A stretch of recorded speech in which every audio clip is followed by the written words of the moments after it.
వీడియోకి గ్లామర్ ఉండాలంటే డిస్క్లైమర్ వేయాలి. అంటే ఎస్ ఆగండి ఆగండి మా బ్రోస్, మీ నుంచి నేను ఎక్స్పెక్ట్ చేసేది ఒకే ఒకటి, చిన్న లైక్ చేస్తారని ఆశిస్తున్నా. Come on my dear orange army, పక్క ఈసారి ఉప్పల్ స్టేడియం ఎరుపెక్కాలా. అది అపోనెంట్ ఎవరు? వీకెస్ట్ టీం అయినటువంటి చెన్నై. బౌలింగ్ చూస్తే డొల్లా, కాబట్టి మనం పక్కా 300 టార్గెట్ చేయాల్సిందే. అయ్యా సిఎస్కేతోనా? నాకు వదిలే, నేను చూసుకుంటా. అది కూడా మ్యాచ్ ఆడుతూ ఉండేది మన ఉప్పల్ స్టేడియంలోనే కదా. వాళ్ళ బౌలింగ్ ఎట్లో వేస్ట్, కాబట్టి నేనైతే సెంచరీ టార్గెట్ చేస్తాను. మాకు నమ్మకం లేదురా, ఒక మ్యాచ్ ఆడితే 4 మ్యాచ్లు నువ్వు ఉపవాసం చేస్తావు. ఇలాంటి పులిని మేము ఎట్లా నమ్మేది? పోయిన సీజన్ ఎట్లా ఆడుతూ ఉంటివి? ఈ సీజన్ మరి ఇంత వరస్ట్గా తయారైందా పులి? అలాంటిది ఏది లేదు. అప్పుడప్పుడు ఇట్లా ఫాస్టింగ్ ఉపవాసం చేయాల్సి వస్తుంది. నువ్వైతే డోంట్ వర్రీ, సిఎస్కే మ్యాచ్లో పక్కా కంబ్యాక్ ఇస్తాను. పులి పవర్ ఏంటో చూపిస్తాను. అరే ఈశాన్ అభిషేక్, ఏమిటి గురించి మాట్లాడుతూ ఉండేది? సిఎస్కేకి బౌలింగ్ లేదా? పోయి లాస్ట్ 2 మ్యాచ్ల హైలైట్ చూసుకోపో, ఎట్లా బౌలింగ్ వేసిండారు. ఢిల్లీతో 200 కొట్టి డిఫెండ్ చేసుకోండి. లాస్ట్ మ్యాచ్ అయితే ఏకంగా 180 కొట్టి డిఫెండ్ చేసుకోండి. అంత మంచి బౌలింగ్ మాది. అలాంటి కేకేఆర్ టీంతో మా ఇంటి పక్కన ఉన్న గల్లీ టీమే గెలుస్తుంది.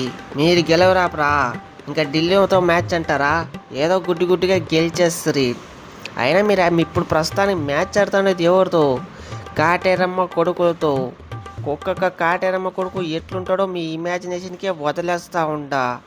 మీరు వాళ్ళతో ఆడినట్ల మా దగ్గర ఆడే కయ్యలదు. అలాంటి పప్పులన్నీ ఉడకదు, సాంబార్ అసలే ఉడకదు. అది చూస్తాం సాంబార్ ఉడకదా లేకపోతే మా వాళ్ళు బత్తాయి చూసి పిండుతారా అనేది. ప్రస్తుతానికి మేము ఉండే ఫామ్ అట్లాంటిది. బ్యాక్ టు బ్యాక్ మ్యాచ్లు గెలిచి వస్తూ ఉండేది, కాబట్టి అడ్వాంటేజ్ మాదే. హలో కమిన్స్ బ్రో, ఎలాగో వచ్చేసావు కాబట్టి నువ్వు పక్క ఈ మ్యాచ్ ఆడాల్సిందే. ఈ సాంబార్ గాలి మ్యాచ్లోకి నువ్వు కంబ్యాక్ ఇయ్యాల్సిందే. వచ్చిందే ఇప్పుడు, అప్పుడే మ్యాచ్ ఏంటి? వార్మప్ చేసుకోవాలా కదా, ప్రాక్టీస్ చేసుకోవాలా కదా. నాకైతే కొంచెం టైం కావాలి, నెక్స్ట్ మ్యాచ్లకు వచ్చేస్తా. నీకేం అంత కష్టమే ఉండదు.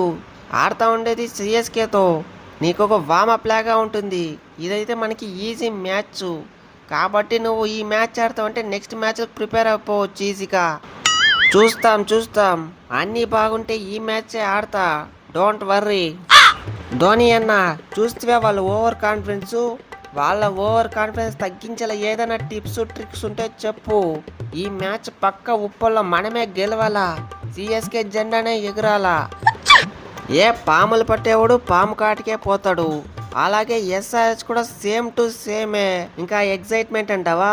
పాయింట్స్ టేబుల్లో టాపర్స్ అయినటువంటి రాజస్థాన్ రాయల్స్ని కొట్టింటారు కదా, అందుకే ఆ ఎగ్జైట్మెంట్ ఊపు మన మ్యాచ్ తర్వాత తీరిపోతుందిలే. అంతే అంటావా? అలా అయితే బత్తాయిగాయలు జ్యూస్ తీసే టైం ఆసన్నమైంది. హలో ఆరెంజ్ ఆర్మీ, రెడీగా ఉండండి, వస్తున్నాం. హలో కొత్త పిల్లకాయలు, లాస్ట్ మ్యాచ్లో ఎంత మంచి పర్ఫార్మెన్స్ ఇస్తారో ఈ మ్యాచ్లో కూడా అదే పర్ఫార్మెన్స్ ఇవ్వండి.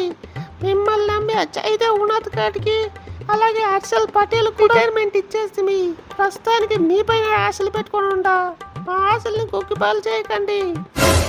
డోంట్ వరీ కావ్య పాప, ఇన్ని రోజుల నుంచి ఒక లెక్క, ఇప్పటి నుంచి ఒక లెక్క. ప్రఫుల్ వచ్చాడు, అంతా చూసుకుంటాడు. నువ్వైతే ఏం బాధపడకు.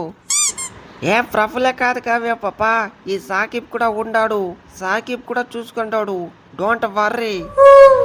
లాస్ట్ మ్యాచ్ ఏదో గుడ్డిగా మంచి బౌలింగ్ పడేపాటికి మలింగా డైల్ స్టేను అట్లా చూస్తూ ఉంటారు. తెలుస్తుంది. ఈ మ్యాచ్ అయినాక వాళ్ళు మొత్తం గాలి పీకేస్తాం. అది చూద్దాం ఎవరు గాలి పీకుతారు. మమ్మల్ని అయితే తక్కువ అంచనా వేయకండి. ఫస్ట్ ఓవర్లోనే 3 వికెట్లు తీసినోనికి ఇదంతా లెక్క కాదు, పిసికేస్తా. ఓకే, అది ఫ్రెండ్స్ వీడియో. ఈ మ్యాచ్లో సిఎస్కే గెలుస్తుందా లేకపోతే ఎస్ఆర్హెచ్ గెలుస్తుందా కామెంట్ సెక్షన్లో కామెంట్ చేయండి. అలాగే వీడియో చేస్తే లైక్ చేయండి.